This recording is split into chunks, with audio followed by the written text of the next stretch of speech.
अभी अभी जो हम गीत सुन रहे थे उसके बोल में ये शब्द विशेष रूप से हम हृदयंगम करते हैं कि भगवान हमारा साथी है। भगवान ने जो हमारा साथी बना वो कब कब कैसे साथ दिया, ये अनुभव है। एक है थ्योरेटिकल नॉलेज कि अपना हाथ परमात्मा के हाथ में दो और उसके प्रति समर्पित हो जाओ, तो उसका ये वचन है कि मैं तुम्हारा साथ नहीं छोड़ूंगा और तुम्हें पार लगाऊंगा। तो हम इस बात को समझते हुए उसमें निश्चय करते हैं। दूसरा ये है कि ये समझने के बाद आपके जीवन में जो जो विकट परिस्थितियां आई, कठिनाइयां आई, समस्याएं आई, उसमें भगवान ने आपका क्या साथ दिया। लोग भगवत चरित्रों में, पौराणिक साहित्य में भगवान के साथ की कई तरह से वर्णन करते हैं, उल्लेख करते हैं। कृष्ण ने सुदामा के साथ क्या किया, जब उसने उसको मुट्ठी भर चावल दिए तो उसका साथ कैसा निभाया। अब हम समझते हैं कि उसका भाव क्या है, उसके पीछे वास्तविकता क्या है, लेकिन बात ये स्पष्ट करना चाहते हैं कि भगवान साथ देता है। इसी तरह से भगवान के और गुण हैं, शिव बाबा के और गुण हैं।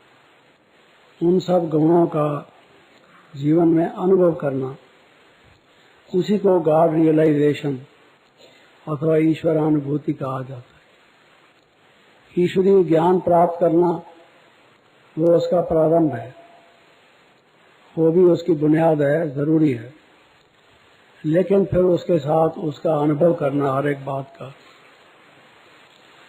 ये आवश्यक है। उससे ही उसका पूर्ण बोध होता है, पूरा ज्ञान हमें होता है, उसको हम रियलाइज करते हैं। तो आज के प्रसंग में जब हम इकट्ठे हुए हैं, क्योंकि ऐसे तो मैं यहाँ कई दफ़ा आया हूँ, बहन भाइयों से मिला हूँ, लेकिन आप आज जिस विचार से एकत्रित हुए हैं, शायद मेरे स्वास्थ्य के कनेक्शन में, तो हर एक बात का कोई बैकग्राउंड होता है। उस बैकग्राउंड को सामने रखते हुए ये जो थोड़ी सी मामूली परीक्षाएं सामने आई, उसमें भगवान ने क्या साथ दिया, ये अनुभव बहुत विशेष हुए।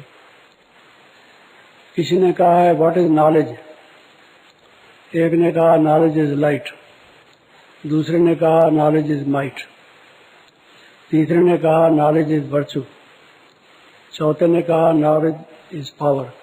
अलग अलग व्याख्याएं उसकी लोगों ने की, लेकिन एक ने यह कहा knowledge is problem solving. Knowledge जो है वो समस्याओं का हल करती है। मनुष्य आविष्कार करते हैं, शोध कार्य, रिसर्च करते हैं, उनके सामने कोई समस्या उपस्थित होती है, उसको हल करने के लिए वो अपना दिमाग लगाते हैं, कोई इन्वेंशन करते हैं प्रॉब्लम को सॉल्व करने के लिए। ये जितनी मेडिकल साइंस है, ये क्या है, शरीर से संबंधित जो समस्याएं उपस्थित होती हैं उनका हल करना। इकोनॉमिक्स है, वो क्या है, शरीर जो संसार में या देश में आर्थिक और बातें हैं, आर्थिक पहलू है उसका, उन समस्याओं को हल करना, वो इकोनॉमिक्स है। इस तरह से नॉलेज इज प्रॉब्लम सॉल्विंग, ये भी कहा गया। अब परमात्मा जो ज्ञान के सागर हैं, जब नॉलेज प्रॉब्लम सॉल्विंग है तो वो भी प्रॉब्लम सॉल्व करते होंगे, वरना नॉलेज का क्या फायदा है। किताबें लिखी रहें, लाइब्रेरी भरी रहें, इंसान उसको पढ़ते रहें और समस्याएं बनी रहें, उस नॉलेज का क्या फायदा। नॉलेज वो यूजफुल जो हो, उसकी जो यूटिलिटी हो, उससे हमारी कुछ समस्याओं का समाधान हो। उनको लेकर नई नई ब्रांचेज ऑफ नॉलेज निकली। एनवायरमेंटल साइंस पहले ये नहीं थी। जब एनवायरमेंटल पॉल्यूशन हो गई, पर्यावरण प्रदूषण हुआ, तो ये अपने में विकसित करके एक विज्ञान की अलग शाखा बन गई। साइकोलॉजी, एथिक्स, ये पहले फिलॉसफी का भाग थे, बाद में ये अलग हो गए, क्योंकि एथिकल प्रॉब्लम फिलॉसफी के प्रॉब्लम से भी ज्यादा हो गए। लोगों में नैतिक पतन होने लगा। तो इसको कैसे ठीक किया जाए, उसकी तरफ लोगों का विशेष ध्यान गया।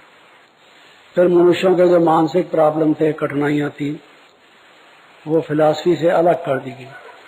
वो साइकोलॉजी और साइकियाट्री या पैरासाइकोलॉजी या इस तरह की ब्रांचेज ऑफ नॉलेज बन गई। लेकिन बात कहने को यह है कि नॉलेज इज प्रॉब्लम सॉल्विंग।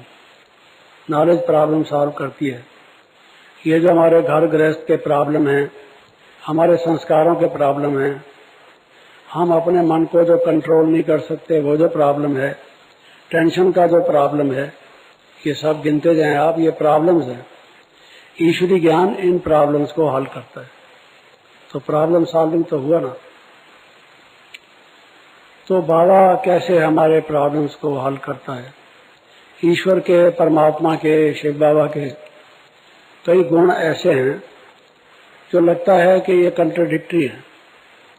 जैसे वो दयालु है और न्यायकारी भी है। अब न्यायकारी अगर है तो दया कैसे करता है? दया करता है तो फिर न्याय तो थोड़ा बहुत कम करता होगा। न्याय के अलावा ये दया कर देता है, थोड़ा फर्क तो पड़ता होगा। तो वो न्यायकारी है या दयालु है? और अगर दोनों है तो साइमल्टेनियसली दोनों कैसे है? गर्म भी है, ठंडा भी है, ये कैसे? Either it must be hot और इट मस्ट बी कोल्ड। आपने पानी का नल लगाया हुआ होता है, ये हॉट वाटर टैप है, ये कोल्ड वाटर टैप है। Hot water comes from one tap, cold water from another. फिर आप उसको मिक्स करें, दूसरा कोई अलग बात है। तो ये जो ईश्वरीय गुण है परमात्मा की, जो हम गुणों का वर्णन करते हैं, आनंद का सागर है। साथ साथ वो ये भी कहता है कि देखो अभी तो मैं आपका बाप हूँ, टीचर हूँ, रियायत करता हूँ। कोई आप गलती करते हो तो माफ कर देता हूँ थोड़ा बहुत। फिर जब धर्मराज का रूप लूंगा और सामने आओगे, फिर कोई रियायत नहीं होगी। तो वो आनंद का सागर धर्मराज का भी रूप लेता होगा, तो तब भी क्या वो आनंद स्वरूप रहता है? हाँ, रहता है, क्योंकि उसमें कहीं किसी भी गुण का लोप नहीं होता, कभी भी अभाव नहीं होता। वो समाप्त हो जाए या उसकी कोई कमी आ जाए कुछ अंश में, ऐसा नहीं होता। तो कैसे होता है ये? We have to understand.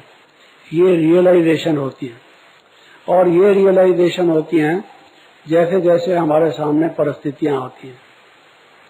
उन परिस्थितियों में वो क्या करता है, कैसे करता है। अब मैं मिसाल दूं, मुझे एक शारीरिक व्याधि ने घेर लिया अचानक से, जैसे राह वेदे बामन फातो बाबा ने कहा हुआ है। मैं भी ऐसे ही हंसते खेलते कूदते, जैसे समझता था मैं छोटा बच्चा हूँ, मेरे में एनर्जी है, क्या नहीं कर सकता। योग बल है, ज्ञान बल है, पवित्रता बल है, बाबा की कृपा है, तो क्या नहीं कर सकते। खूब खेलते कूदते चल रहा था, अचानक से एक व्याधि ने आके घेरा। अब नॉलेज इज प्रॉब्लम सॉल्विंग। भगवान हमारा साथी है जी। मेरा प्रॉब्लम बाबा को पता है, अब वो मेरा प्रॉब्लम हल करता है। वो दयालु है, वो दया करता है, मेरे ऊपर दया करता है। या जो मैंने गलतियां कर ली, कहता है बच्चे ये तो तुमने गलत काम किए, अब तुम्हें भोगने पड़ेंगे। तो न्यायकारी हुआ, दयालु तो नहीं हुआ। अगर दया करता है तो सब लोग कहेंगे अरे भाई गड़बड़ करते रहो, आखिर भगवान दयालु है, वो करेगा दया। जैसे ज्ञान का सागर है, दया का भी सागर है। ऐसा नहीं दया की छोटी नदी है, बाकी सब बातों में सागर है, तो दया उसके पास थोड़ी सी है। वो गंगा जली होती है ना, गंगा जली, दया उसमें उतनी ही है, ऐसा नहीं, वो उसका भी सागर है। तो कैसे वो उन परिस्थितियों में साथी का जो कर्तव्य है वो भी निभाता है। प्रेम का सागर है, प्रेम भी देता है। न्यायकारी है, न्याय भी करता है। ज्ञान का सागर है, मुझे क्या तकलीफ है जानता है, उसका क्या इलाज है वो भी वो जानता है। ये अनुभव की बात है। वो आयुर्वेद भी जानता है, एलोपैथी भी जानता है, एक्यूपंक्चर भी जानता है, एक्यूप्रेशर भी जानता है। वो हर एक रोग का निदान जानता है। उस जानते हुए मैं उसका बच्चा हूँ, मीठे बच्चे रोज कहता है। अब मीठे बच्चे का कुछ करो, आपके साथ है, आपका बना हूं तो फिर आप कुछ करो उसका। तो वो कैसे कर दे, आप ये सोचिए। ये सब वो अपने कर्तव्य कैसे निभाता है। एक मिनट के लिए आप सोचिए, अगर वो मुझे बता दे कि ये तकलीफ है आपको और जाओ इसकी ये गोली खा लो, 10 दिन तक खाओ, तुम ठीक हो जाओगे खूब, तुम मेरी सर्विस करते हो, मुझे बहुत प्रिय हो, है जी, इसलिए मैं तुम्हें ये करता हूँ, ओके। तो जो डॉक्टर्स का धंधा है वो तो बंद हो जाएगा। अगर इस तरह से डॉक्टर सब करते रहें, गुप्ता जी हमारे सामने बैठे हैं, ये हार्ट का जो कार्य कर रहे हैं, क्या जरूरत है, भगवान ही बता देगा। वो तो दृष्टि डालेगा तो जो ब्लॉकेजेज हैं सारे टूट जाएंगे, खत्म हो जाएंगे। He can do anything, he knows everything. और जिसके पास संपूर्ण ज्ञान है, अज्ञान का एक अंश मात्र भी नहीं है। लोग एमआरआई करते हैं, क्या कहते हैं, एक्सरे करते हैं, वो अल्ट्रासाउंड करते हैं, उसको कुछ भी करने की जरूरत नहीं है। मैंने देखा है, अनुभव किया है। जब कभी बाबा से पूछा गया है तो बाबा पहले से जानता होता है नहीं, लेकिन कहता है जाओ डॉक्टर से राय करो। वो ये समझता है डॉक्टर मेरे बच्चे हैं, सिर्फ जगदीश ही बच्चा नहीं है, वो भी जिंदा रहे, उनका भी धंधा चलता रहे। अभी कल युग में अगर उनका धंधा छीन ले तो लोग तो भगवान को गाली, डॉक्टर लोग तो गाली देंगे, कहेंगे ये कौन सा भगवान है, हमने मेडिकल कॉलेज में इतने साल पढ़ा, एडमिशन मुश्किल से ली, कंपटीशंस किए, और ये तो हमारे पेट में लात मार रहा है, हमारी रोटी छीन रहा है। नहीं, फिर डॉक्टर जो है कहेगा केमिस्ट है, ये दवाई लो। केमिस्ट का धंधा भी चलता रहे, वो भी ऐसा नहीं उसका बंद हो जाए, वो भी चलता रहे, हॉस्पिटल भी चलते रहे। तो न्याय भी करता है, दया भी करता है। मैंने जो कर्म गलत किए हैं उसकी मुझे भोगना पड़े, ये लॉ ऑफ कर्मा परफेक्ट है। चाहे मुझे कोई प्रिय बच्चा भी है, लेकिन लॉ इज लॉ। अगर मजिस्ट्रेट के सामने कोई बच्चा पेश उसका अपना हो और वो लॉ को एक साइड पर रख के उसको कहे जाओ तुम्हें जमानत तो छोड़ो, तुम्हें पूर्ण रूप से छोड़ा जाता है, you are free, you can go anywhere, you have done nothing wrong, तो वो फिर चलेगा कैसे। लोग कहेंगे ये अपने बेटे के साथ ऐसा करता है और हमारे साथ ऐसा करता है, पक्षपात करता है। वो पक्षपात कहलाएगा, न्याय नहीं कहलाएगा। भगवान न्यायकारी है, लेकिन साथ भी देता है, मदद भी करता है पूर्ण रूप से। ये बहुत विशाल एक विषय है, काफी अनुभव जीवन में इसके हुए। बहुत लोगों ने विरोध किया, बड़े बड़े मॉब्स है। जब हम लोग यज्ञ में सिर्फ 4, 5, 6 व्यक्ति होते थे, अटैक किया लोगों ने, छुरे हाथ में लिए हुए हैं, हमारा गर्दन और सिर और धड़ एक तरफ हो जाएगा अगर जबान से एक भी शब्द ऐसा कोई निकल गया, या उनके दिमाग में थोड़ी सी गर्मी और आ गई, टेम्परेचर की 1 डिग्री और बढ़ गई, ब्लड प्रेशर थोड़ा सा और बढ़ गया, तो हमारा अस्तित्व नष्ट कर दी, तो खत्म हो जाएगा। ऐसे मौकों पर भी भगवान ने मदद की। कई प्रकार की परिस्थितियां आई, विविध, एक प्रकार की नहीं, उसने साथ दिया है। कभी भी हम एक कोई ऐसी मिसाल नहीं दे सकते कि उसने साथ नहीं दिया है, दिया है। पक्का हम कहते हैं दिया है।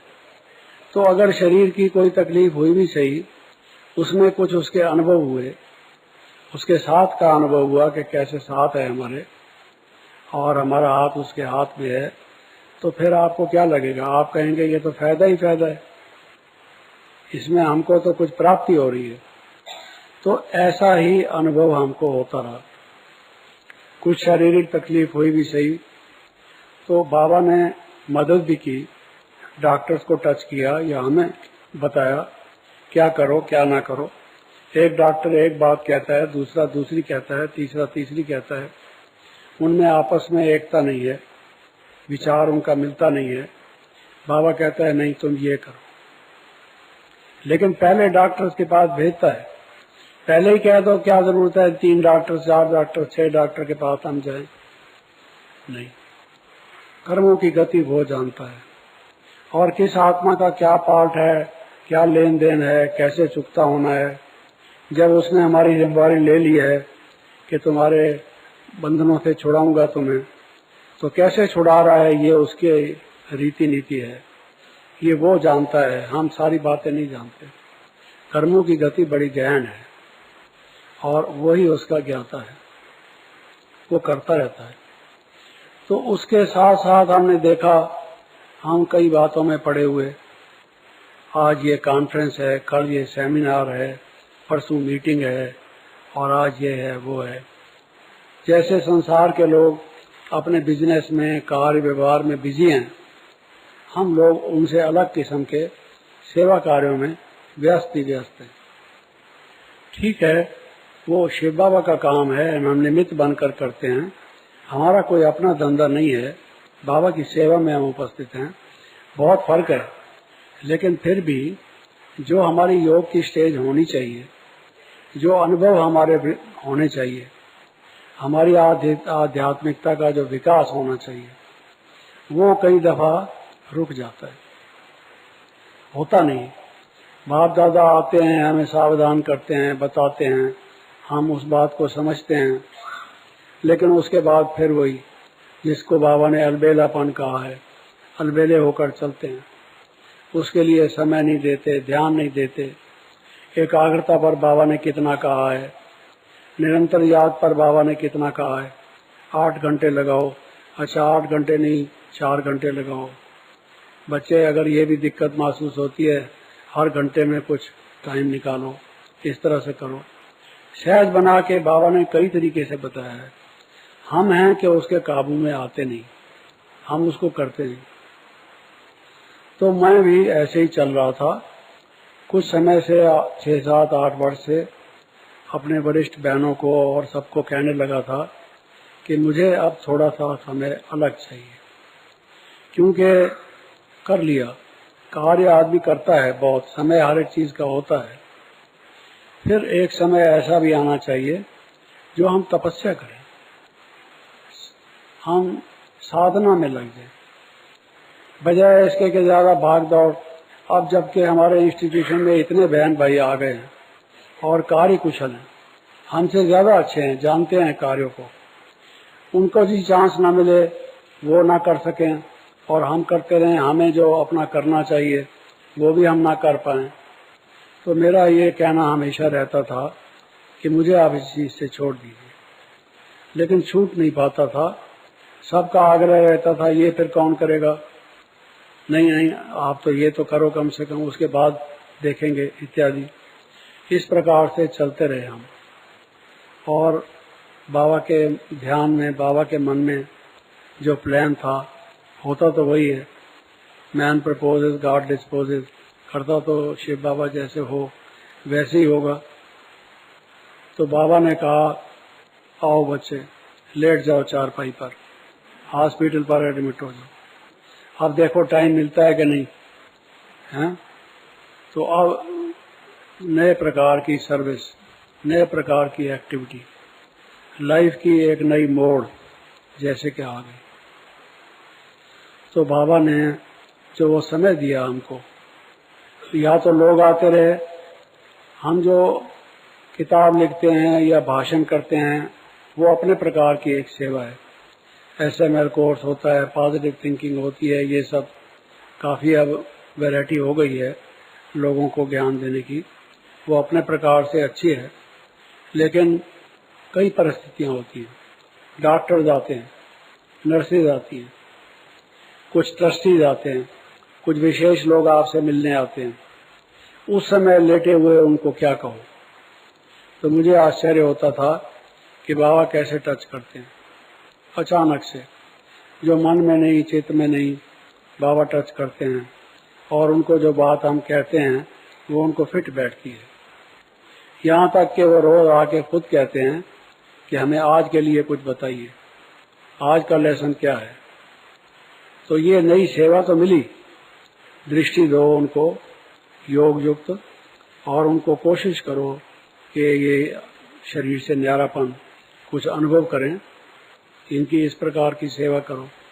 यही मैं चाहता था कि ये सेवा करूं विशेष रूप से, जिसमें अपनी भी स्थिति बढ़े और दूसरों को भी कुछ प्रैक्टिकल लाभ, वो कहें कि आज जो अनुभव हुआ ये हमारा जीवन सफल हो गया, ये पहले नहीं हुआ था। इतने वर्ष तक हम चलते रहे लेकिन ऐसी अनुभूति नहीं हुई जो आज हुई। ऐसा कुछ करने को मन करता था। कई लोगों ने अपनी वाणी से कहा कि आज जो हमें अनुभव हुआ हमारा जीवन सफल हो गया, पहले हमने कभी ऐसा अनुभव नहीं किया। कई वर्षों से ज्ञान में आते रहे लेकिन ऐसे अनुभव नहीं हुए। कराने वाला तो बाबा है, लेकिन बाबा ने चांस दिया, निमित्त बनाया। तो जब अपनी स्थिति ऐसी होगी तभी ऐसी सेवा कर सकेंगे। तो उसके लिए बाबा ने हमें बहुत मदद की, बहुत मदद की। डॉक्टरों ने स्ट्रांग दवाइयाँ दी, एंटीबायोटिक्स दिए, दिन भर क्या क्या करते रहे, कई इंजेक्शन लगाते रहे, वो अपना कार्य करते रहे, लेकिन हम अपना बाबा की याद में, मौज में, आनंद में होते रहे। तो ये अच्छे विशेष बाबा ने अनुभव कराए। और फिर जब जिस इलाज के लिए गया था, जब वो इलाज उन्होंने शुरू किया, तो लंबा किस्सा है वो, उन्होंने अपने ढंग से अपने वो किया। बीच बीच में पूछते रहे, उल्टी तो नहीं आने का विचार है, सिर तो घूम नहीं रहा, नासिएटिंग तो नहीं महसूस हो रहा, घबराहट तो नहीं लग रही, पूछते हैं बीच बीच में वो। मुझे कुछ था ही नहीं। मैंने कहा नो, क्यों कैरी ऑन, कोई ऐसी बात नहीं। बाबा की याद में था, बाबा ये परीक्षा है, मैंने इसको पास करना है। आपने भी कहा है, कई दफा कहा है कि ऐसी परिस्थिति को पार करो, ये देह की परीक्षा आएगी, अंत में हर एक के सामने आएगी। आज वो परीक्षा मेरे सामने आई है, इस पेपर को मैंने ठीक तरह से पास करना है। बाबा से बातें करता था, वो अपना काम करते थे, मुझे पता भी नहीं लगता था कि पूरा हो गया या क्या हो गया। कुछ भी रंचक मात्र भी कोई ऐसी बात हुई नहीं। फिर एक दिन छोड़कर दूसरे दिन उन्होंने इंजेक्शन लगाया, बहुत स्ट्रांग दवाई थी, तो लगाया उन्होंने। लगाते टाइम भी कई दफा पूछा कि भाई आपको कुछ ऐसा नहीं हो रहा, वैसा नहीं हो रहा, नहीं हो रहा था। थोड़ा था मेरे चेहरे पर आया, चेहरे पर और कुछ नहीं आया। वो जो दवाई बड़ी स्ट्रांग थी, अब वो प्रकृति की चीज है, वो प्रकृति पर तो असर करेगी ना। अगर वो करे ना तो फिर दवाई का काम तो करेगी नहीं, फिर मुझे शफा कैसे होगी। दवाई तो दवाई का काम करेगी। तो वो डोज होता है, किसको कितना देना है। तो मैं तो दवाई लेता नहीं था, 40-45 साल तक कोई टेबलेट, कोई कैप्सूल, कोई लिक्विड कोई लिया नहीं दवाई का। तो ये तो आप इस हेरा फेरी में, इस चक्कर में फंस गया तो क्या करता, दलदल में फंस गया, डॉक्टरों के पास तो फंस ही गया। अब उन्होंने जो करना था सो किया। उस दवाई का थोड़ा सा असर आया तो मुझे कहने लगे कोई तकलीफ तो नहीं हो रही। मैंने कहा तकलीफ नहीं हो रही, लेकिन चेहरे पर उन्होंने देखा इसका चेहरा लाल लाल हो गया। अब उसमें ताकत आ गई, शक्ति आ गई, या क्या हुआ। तो उनको लगा कि भाई इसके लिए इतना डोज काफी है, इसको यहाँ स्टॉप करो। उनका एम कुछ ज्यादा डोज देने का था, लेकिन उन्होंने रोककर कम डोज दिया। पेशेंट को तो देखा ही जाता है, बच्चा है उसको कुछ और मात्रा में दिया जाता है, कोई युवक, कोई रेसलर है, बहुत वेल बिल्ट है, एकदम स्टेमिना है उसमें, उसको उस तरह से दिया जाता है। मेरी जितनी कैपेसिटी थी उन्होंने कहा भाई यही स्टॉप करो, स्टॉप कर दिया। फिर मुझे ले गए अपने कमरे में, वहाँ उनको कुछ करना था वो थोड़ा किया उन्होंने। उसके बाद मुझे गहरी नींद आ गई, आधा घंटा, क्योंकि सारी रात मैं सोया नहीं था, एक सेकंड भी सोया नहीं था, अलर्ट था, जैसे जाग रहा हूँ, कोई थकावट ही नहीं, कुछ ख्याल नहीं, नींद का विचार ही नहीं। तो मैं बाबा की याद में रहा, अपना आनंद मस्ती में रहा, वो मेरा टाइम ऐसा गुजरा। लेकिन जो रात को बिल्कुल सोया नहीं, अब वो नींद मुझे आई, थोड़ा सोया मैं, आधा एक घंटा सोया हूँगा। उसके बाद जो अनुभव था वो बहुत विशेष अनुभव था, बहुत विशेष अनुभव था। जैसे मैं देह से अलग हूँ, मेरा कनेक्शन भी जुटा हुआ है, लेकिन मैं ऊपर फ्लोट कर रहा हूँ, ये शरीर मेरा नीचे पड़ा है, मैं देख रहा हूँ क्या कर रहे हैं डॉक्टर लोग, और मुझे उस चीज का कोई एहसास नहीं हो रहा। आनंद में हूँ, शांति में हूँ, बहुत अतीन्द्रिय सुख में हूँ, जीवन है तो यही है, ऐसा अनुभव कर रहा हूँ। तो वो अनुभव कोई 2-2.5 घंटा लगातार रहा, और मन ये कहता था कि अब मैं नीचे नहीं उतरूँ, किसी से बात नहीं करूँ। पास वाले कमरे में बहन भाई बैठे थे, बार बार उठ के आते थे, और क्योंकि कई आए हुए थे यहाँ मधुबन से, उनको आगे के लिए फ्लाइट या गाड़ी लेनी थी, वो ओम शांति करके जाना चाहते थे, बार बार दरवाज़ा खोल के देखते थे, तो दिखाई देते थे कौन लोग हैं ये। तो लगा कि भाई ये लोग शायद जाना चाहते हैं, तो मैंने उनको इशारा किया, आए वो। ओम शांति की, बोल नहीं निकले, ओम शांति की, दृष्टि का आदान प्रदान हुआ, दैट्स ऑल।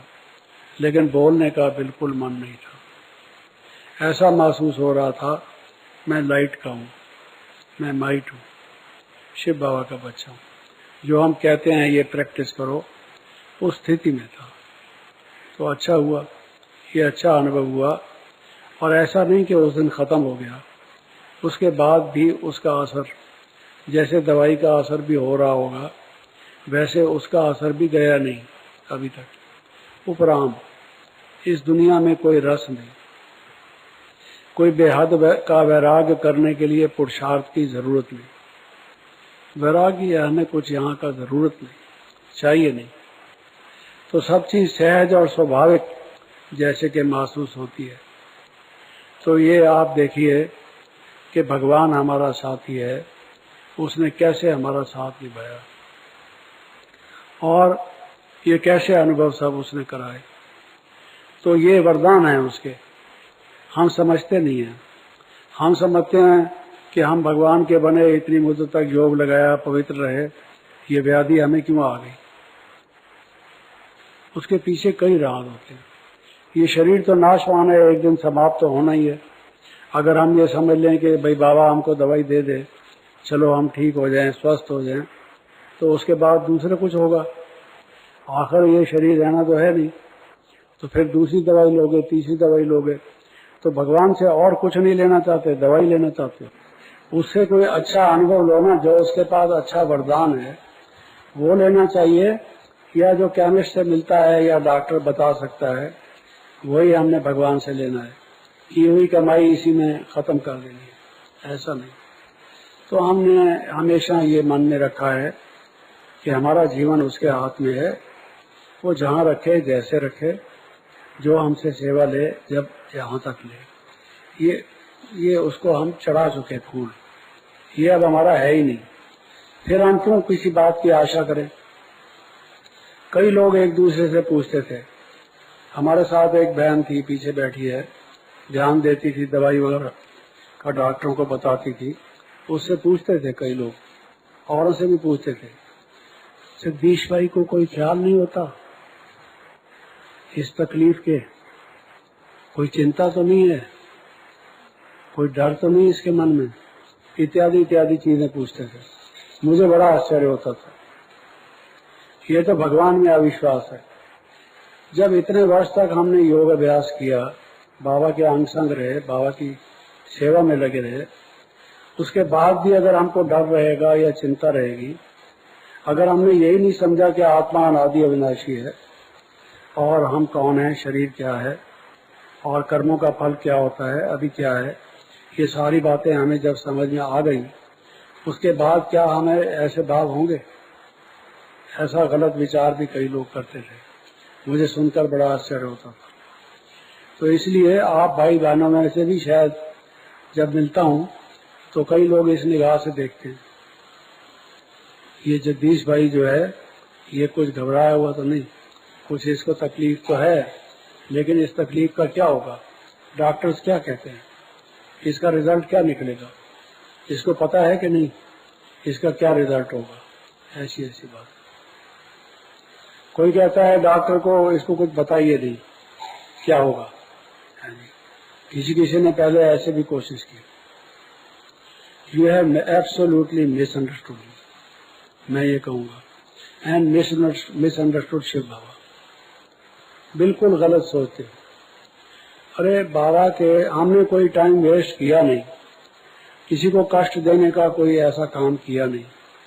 जहाँ तक हो सका है सबसे लव से, रेस्पेक्ट से, सेवा भाव से, शुभ भावना, शुभ कामना से व्यवहार करते हुए जीवन का क्षण पल लगाया है। उसमें अपना कुछ अलग से रिजर्व करके रखा नहीं।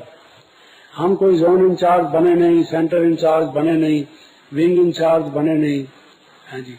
हमारा इंचार्ज शिव बाबा है, उसके चार्ज में हम हैं। तो हमारा जब कुछ है नहीं, हम तो फ्री हैं, any moment, any time, there is no problem, absolutely no problem. तो क्यों ऐसा किसी को सोचना चाहिए? तो इसलिए मुझे डॉक्टरों ने मना किया हुआ है, अभी वीकनेस काफी है, मेरा हेमोग्लोबिन बहुत कम है और भी तकलीफें हैं, मना किया हुआ है। अभी भी वो आ गई है मना, क्योंकि डॉक्टर्स लोग मना करते हैं। तो मैं ये निवेदन कर रहा हूँ, मैं फिर भी यहाँ आने को स्वीकार किया कि किसी को मन में कोई ऐसा ख्याल ना हो। जब सामने उपस्थित होऊंगा तो कहेंगे ये जगदीश भाई तो मजबूत है, ठीक ठाक है। हम सुनते थे ये बीमार है, कौन कहता है बीमार है, लगता है बीमार। Thank you. मुझे जब मालूम पड़ा कि अर्जुन भाई ने शरीर छोड़ा है और उसकी ये पार्थिव देह यहाँ पांडव भवन में लाई गई है और यहाँ से ही वो प्रस्थान करेंगे, तो मेरा संकल्प था कि मैं भी वहाँ पहुँचूंगा। काफी पहले से हमारा कनेक्शन था, मुझे एग्जैक्ट तो याद नहीं है, मेरे ख्याल में सन 57-58 से तो हो गई। उससे पहले मेरा ध्यान या तो उनकी तरफ नहीं गया या वो बॉम्बे में या कहीं थे अपनी मदर के पास। बाद में मुझे बाबा कई दफा कहा करते थे कि बच्चे आप इसको अंक सिखा सकते हो, घड़ी का टाइम ये पढ़ ले, इतना ही सिखा दो इसको।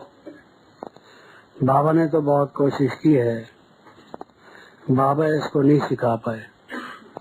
तुम ये ऐसा कर सकते हो, तुम तो टीचर रहे हो और ऐसे कमजोर स्टूडेंट्स को भी पढ़ाते रहे होगे, तो इसको इतना ही पढ़ा दो। और मैं आपको बताऊं कि मैं ऐसा ही करता था।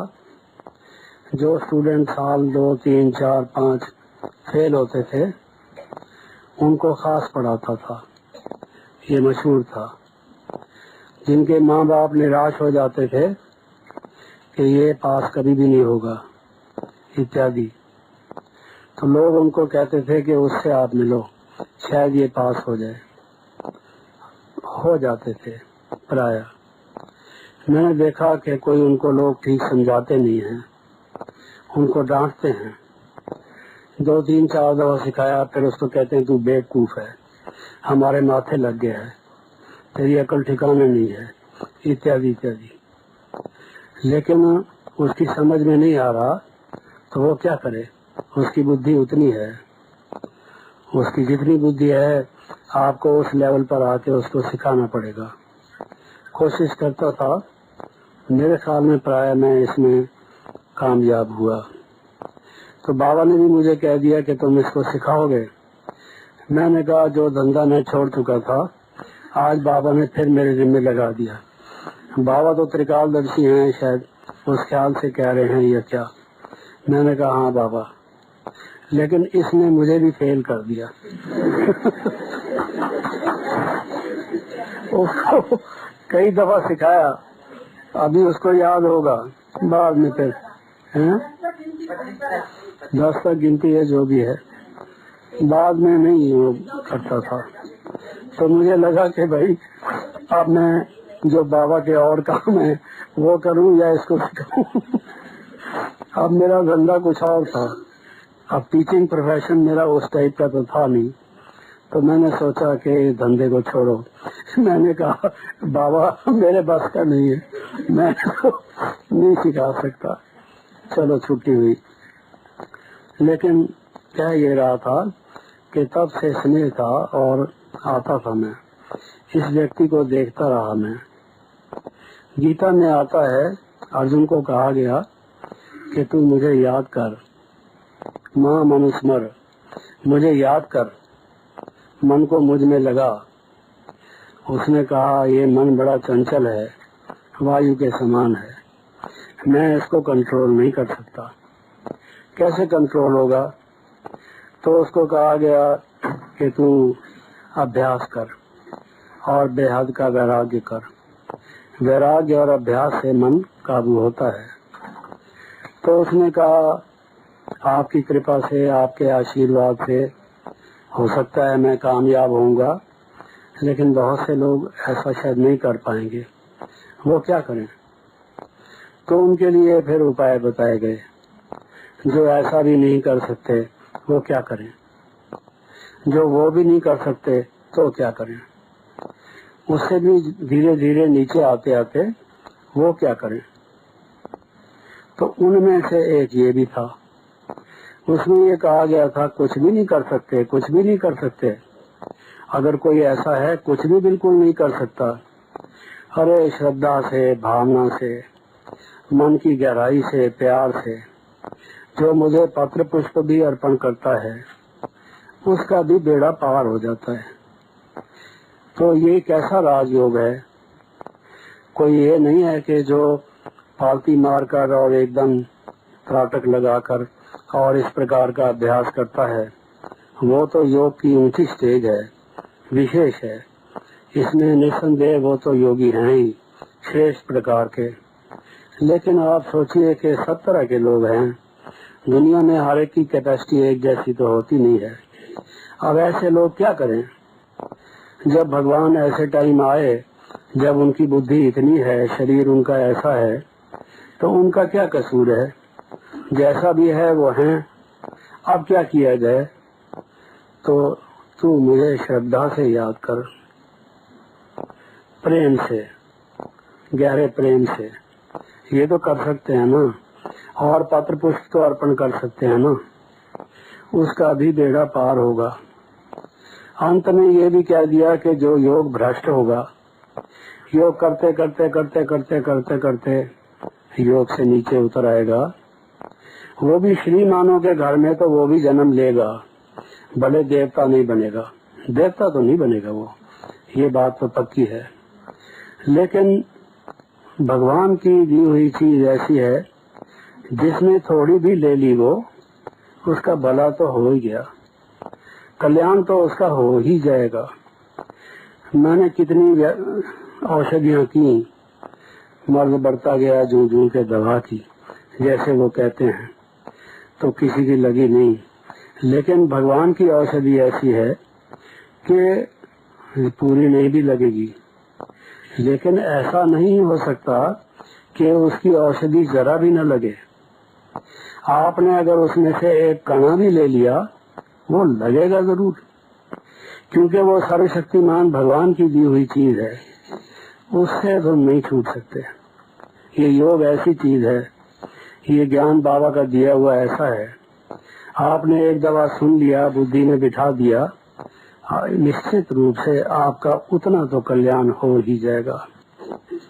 वेस्ट तो गया नहीं वो, ये समझ लीजिए। ऐसे सौभाग्यशाली हैं हम। इसलिए बाबा कहते हैं जो यहाँ तक पहुँचता है, आता है, वो भी बड़ा सौभाग्यशाली है, क्योंकि यहाँ बिना सौभाग्य के इस भगवान के दरबार में कोई आ नहीं सकता है, यहाँ तक पहुँच नहीं सकता है। कितने सौभाग्यशाली हैं हम जो यहाँ तक आके पहुँचे हैं, कमाल है। तो मैं उस व्यक्ति को देखता था, कुछ भी नहीं, एक बल एक भरोसा, बाबा के सहारे खड़ा था, एक बाबा के सहारे खड़ा था। तो जो योग का एक मंत्र है, एक बल एक भरोसा, वो तो उसका पूरा था। एक बल एक भरोसा। कितनों को भरोसा नहीं है, उसके बल पर डिपेंड नहीं करते, बार बार चेंज करते हैं विचार। इसकी दवाई लग जाएगी, ये डॉक्टर बड़ा अच्छा है, इसकी बात सुनो तो आपका काम हो जाएगा, ये आपको अच्छी राय देगा। बहुत विघ्न आते हैं, लोग बहुत गलत राय देते हैं। योगी हैं हम, हमें एक बल एक भरोसा, छोड़ दो, माफ करो। हम बचे या ना बचे, हमारा काम हो या ना हो, कम से कम हम योगी बने हैं, हमें एक बल एक भरोसे पर रहने दो, उससे हमें हिलाओ मत। लेकिन सुबह से शाम तक बम्बार्डमेंट करते करते हिलाने की कोशिश लोग करते हैं। नहीं, एक बल एक भरोसा, ये उसके जीवन में हमने देखा। फिर आप देखिए निर्मोही, नष्टो मोहा। बाबा कहते हैं कि नष्टो मोहा का पाठ, ये ज्ञान यहाँ से शुरू होता है। और ये बता देता हूँ कि अंत में भी जो पेपर आएगा, ये प्रश्न उसमें भी आएगा।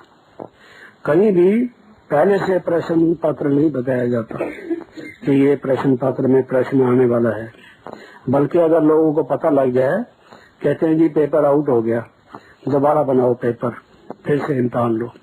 बाबा पहले से बताते हैं। मैंने देखा पहले किचन और जगह था, आपको आप में से बहुतों ने नहीं देखा होगा, ये सब किचन डाइनिंग रूम वगैरह नहीं थे।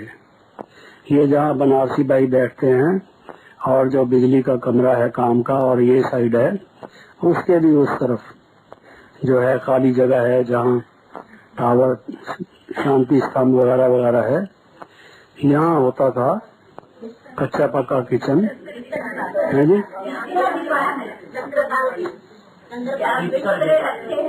भाई ये बोलो, हर एक का स्वर है अलग अलग, समझा?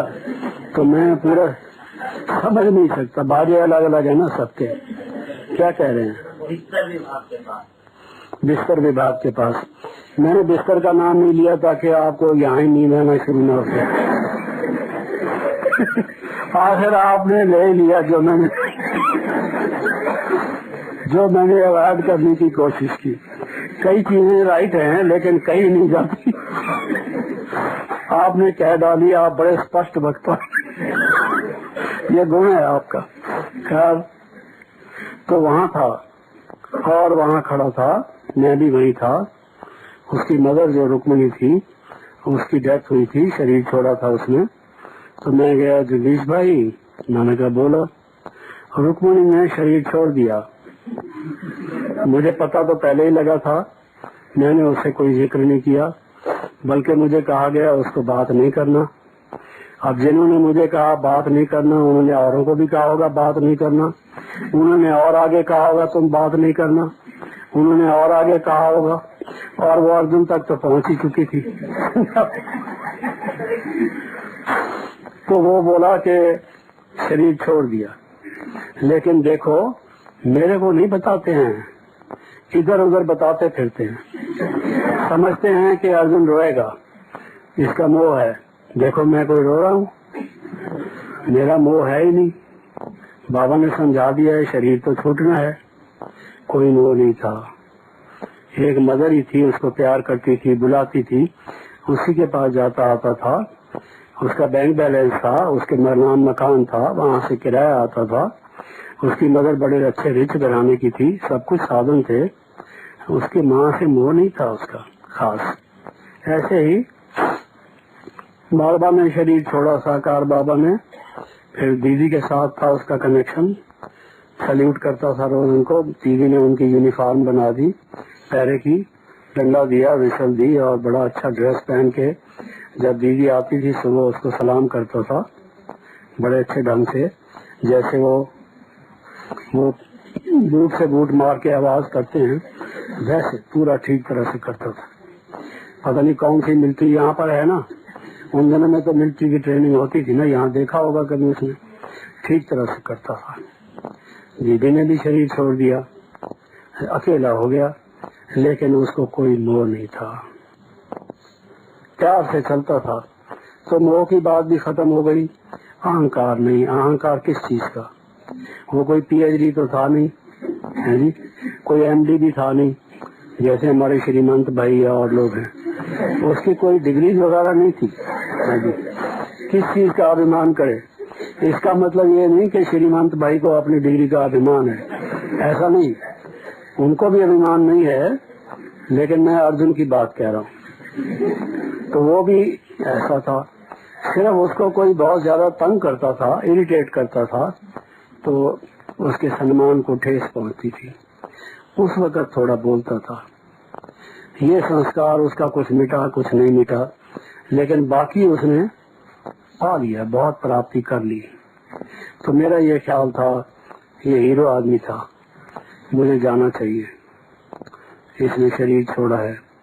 लेकिन मैं जब बॉम्बे में था, जो डॉक्टर थे उन्होंने मुझे बहुत इंस्ट्रक्शन दी थी, 3 चीज से बचना। एक तो इन्फेक्शन, दूसरा एग्जर्शन, तीसरा टेंशन। इस बीमारी के लिए वो खराब है बहुत, बाकी चलते चलो। फिर एक दिन गुलजार बहन ने मुझे कहा बुला के, जगदीश भाई इन 3 चीज का हमेशा ख्याल करना। अब आप एग्जर्शन नहीं कर सकते जैसे पहले करते थे, करने की कोशिश मत करना, इत्यादि इत्यादि। उन्होंने भी यही शिक्षा दी। और 1-2 दफा ऐसा हुआ, मैं बॉम्बे में क्लासेस कराता था, लोग नजदीक बैठते थे क्योंकि जगह कम हो जाती थी। आगे बढ़ो बढ़ते थे, नजदीक आ जाते थे। कोई व्यक्ति ऐसा होगा जिसका मुझे इन्फेक्शन लग गया, इम्यूनिटी बहुत कम थी, इन्फेक्शन हुआ और हाई फीवर हो गया। मुझे उन्होंने कहा ये फीवर ठीक नहीं है तुम्हारे लिए, और तो किसी के लिए भी ठीक नहीं, लेकिन इस तकलीफ के लिए तो आपको कितना मना किया, आप क्लासेस कराना छोड़ते नहीं हैं। तो एक तरफ ये था कि मैं जाऊं कि न जाऊं, फिर ये भी देखा था कि जब विश्व किशोर भाई ने बॉम्बे में शरीर छोड़ा तो उनसे पूछा गया बाबा से, उसको यहाँ ले आए या क्या करें? बाबा ने कहा बच्चे अब वो तो शरीर रह गया मिट्टी का, उसको वहीं ठिकाने लगा दो। तो एक तरफ तो वो बातें सब सामने आई, और दूसरी तरफ से ये आया, पक्षी जो हैं उनका भी अगर कोई पक्षी जख्मी हो जाता है या कुछ ऐसी घटना घट जाती है, सब इकट्ठे हो जाते हैं। हम तो इंसान हैं, ऐसा नहीं होना चाहिए। जो हमारा मित्र है, जिसके साथ हमारा कनेक्शन था, इस मौके पर तो जाना चाहिए। क्या इन्फेक्शन वगैरह होता है? विल पावर को यूज करो, बाबा की छत्र छाया में है, कुछ नहीं होता, जाओ। तो आवाज आई कि जाओ तुम। जाने की मैं तैयारी करने लगा, लेकिन फिर वही कुछ हो गया तो कहेंगे देखो हम ठीक करते हैं आपको, फिर आप गलत काम करते और नुकसान करते थे। लेकिन मुझे याद आया, मैंने एक जगह पढ़ा था, विदेश का किस्सा है। वहाँ पर एक माता थी, रॉयल थे वो फैमिली, रॉयल फैमिली थी। उस माता का बच्चा जो है बीमार था, उसको बहुत ऐसी बीमारी थी जिसका इन्फेक्शन किसी को लग सकता था। उसमें लिखा हुआ था कि शीशे का एक कमरा बनाकर उसमें उसको रखा गया था ताकि उसके नजदीक कोई न जाए। उसकी माँ आती थी, वो भी शीशे से करता था। कई दिन ऐसे होते रहे। आखिर एक दिन उसकी माँ से रहा नहीं गया, उन्होंने कहा खोलो इस दरवाजे को। नहीं तो मैं तोड़ दूंगी इस शीशे को, मुझे बच्चे से मिलने दो, क्या इन्फेक्शन वगैरह लगा रखा है। उन्होंने कहा माता नहीं, हम नहीं खोल सकते, ये जिसको इन्फेक्शन होगा ये बहुत बुरी बीमारी है, इसको हम नहीं खोल सकते, मैं हम नहीं जाने देंगे। कहती है मेरे से लिखवा लो जो लिखवाना है, जो कुछ भी होगा। बहुत मजबूर कर कर आके, क्योंकि वो रॉयल घराने की कोई थी, क्या स्टेटस था उसका, गई अंदर।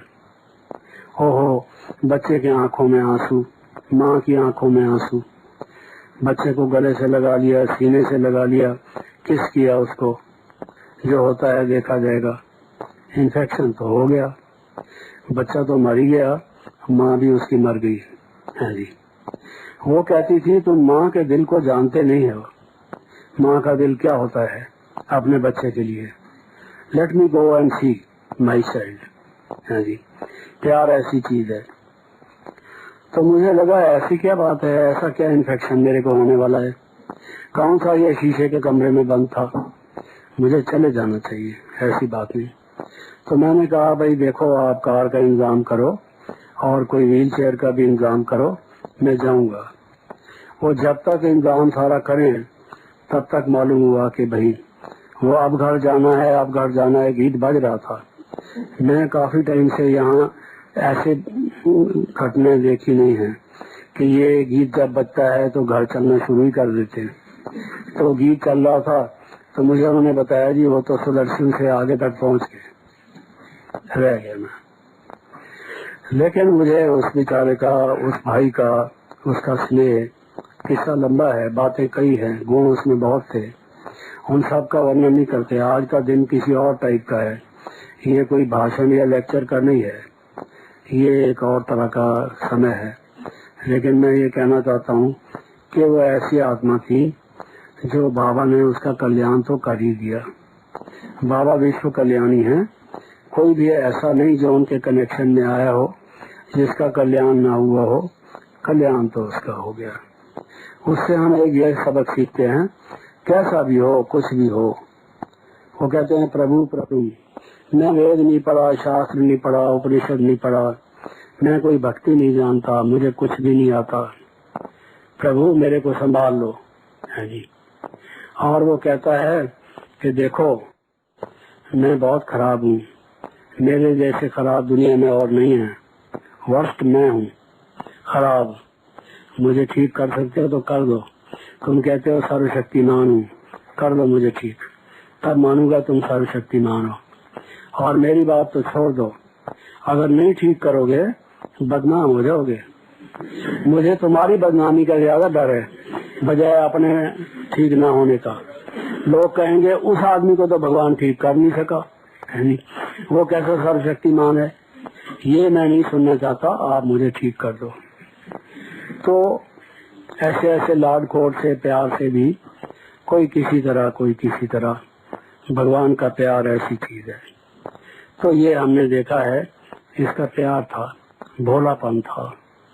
और ये मैंने जैसे बताया बहुत सारे नेगेटिव संस्कारों को जीता था इसने, काफी अच्छा बना था, कई काम किए इसने कैसा भी होने के बावजूद। तो इसलिए उसकी याद आ रही थी, तो मैंने कहा मैं भी भाई बहनों में शामिल होऊंगा, इसलिए चला आया। ओम शांति।